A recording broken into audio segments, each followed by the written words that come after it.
It was just another boring evening in my college hostel in my first year of college. Me and my roommates were chatting random BS, and since it was exceptionally hot and humid, most rooms, including ours, and the one directly opposite to and facing ours, had their doors open, and both rooms thus could hear each other's discussions.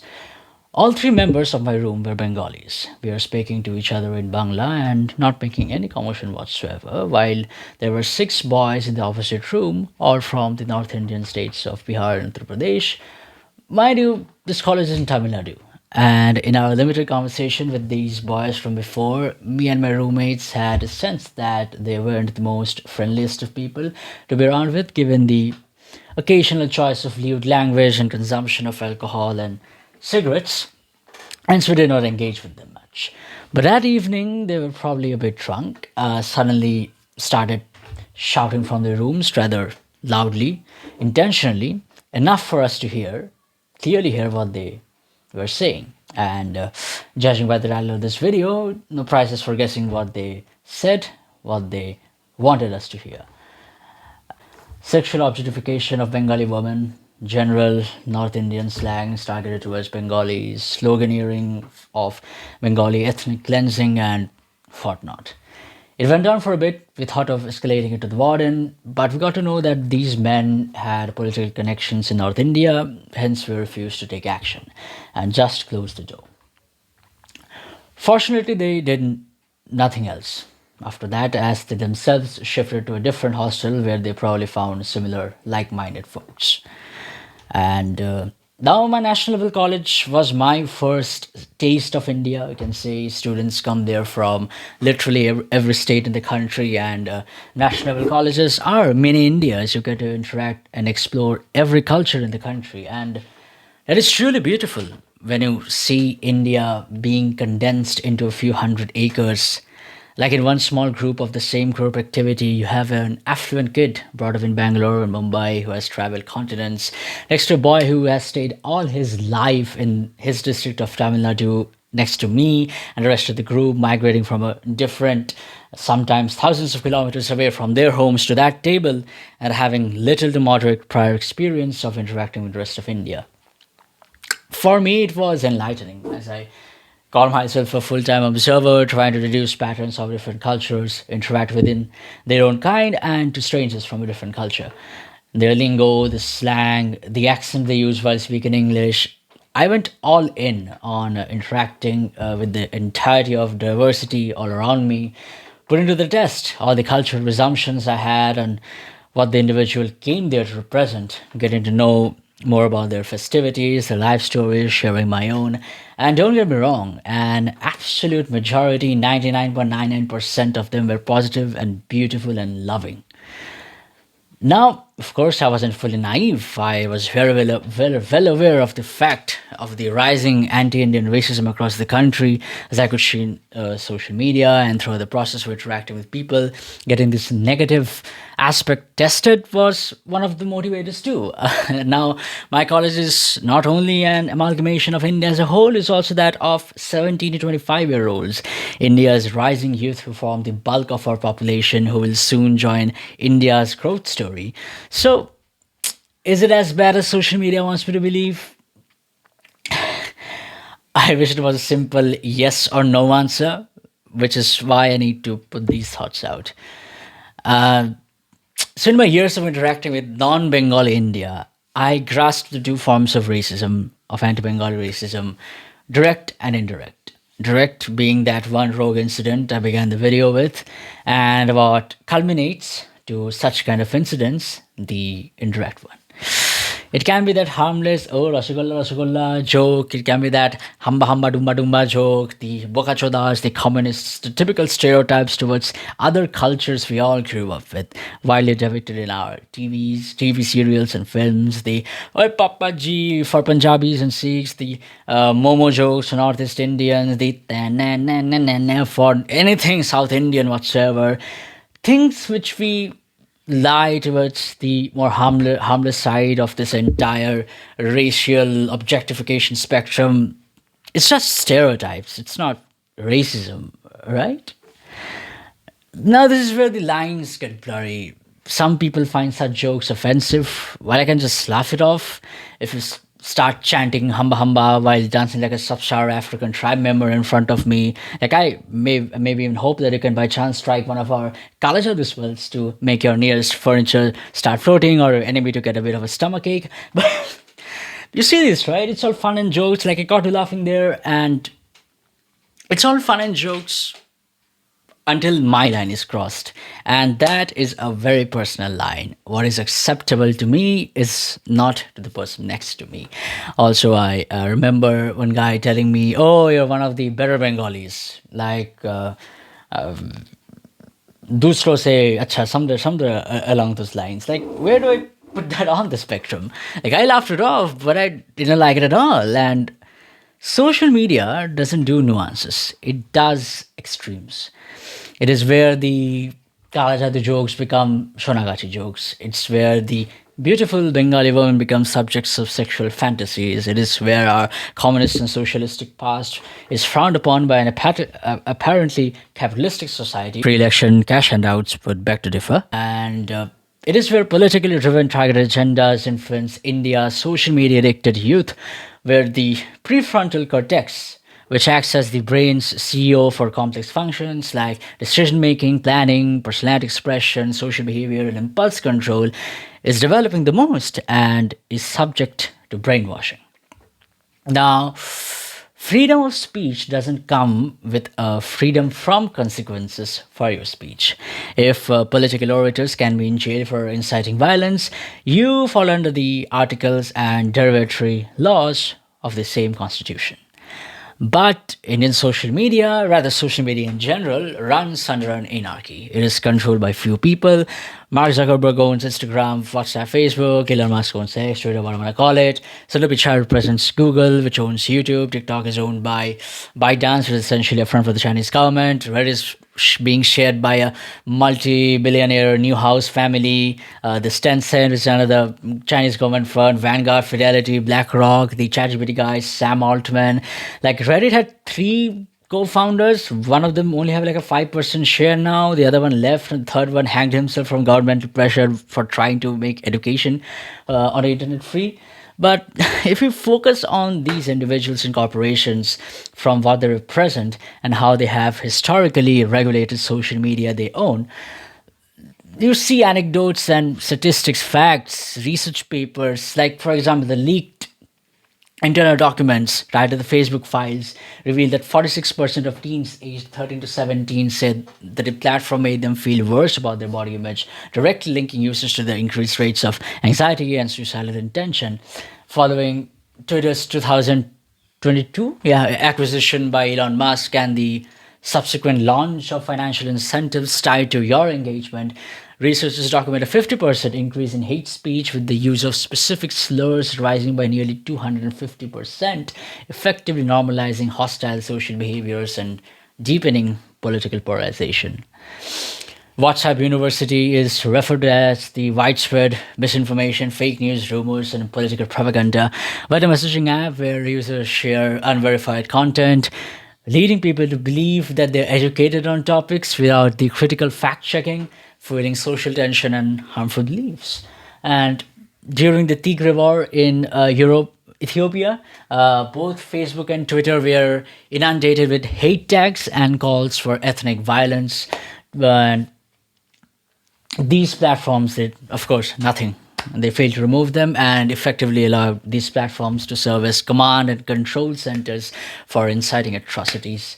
While YouTube has gotten better, arguably the best of the lot, it historically has done enough harm in this regard too, and continues to be a platform for hate mongers. Since social media is global, the law to govern it can be set by the person owning it and no one else. Now it thus gets used as a tool to algorithmically promote extremism or their own radical beliefs, as the people who understand nuance and have a tad bit of humanity left get rage baited, and it only adds fuel to the fire. And see, all the popular guys love extremism. It's not that your favorite politician, social media owner, and political talk show host doesn't understand nuance. What they do understand and desperately need is money. The more you engage, the more advertiser money, the greater popularity. And that also means the owners sucking up to politicians. If you don't like the same content, threaten the owners to remove it, and else you get banned in the country. Owners have no choice but to comply. And both Google have Meta recently donated $1 million to Trump, while Elon Musk in total has donated nearly 300 million US dollars, I believe. So the system has fundamentally been designed to hate. And this is no new information. We are all well aware of what I said, but yet we fail to take action and continue to succumb to the propaganda and worship individuals who don't give a single fuck about your existence other than the fact that you click on their apps aggressively 24x7 and parrot exactly what you want to say. And there's nothing in favor of regulating hate speech. Everyone who is capable of stopping it actually wants it.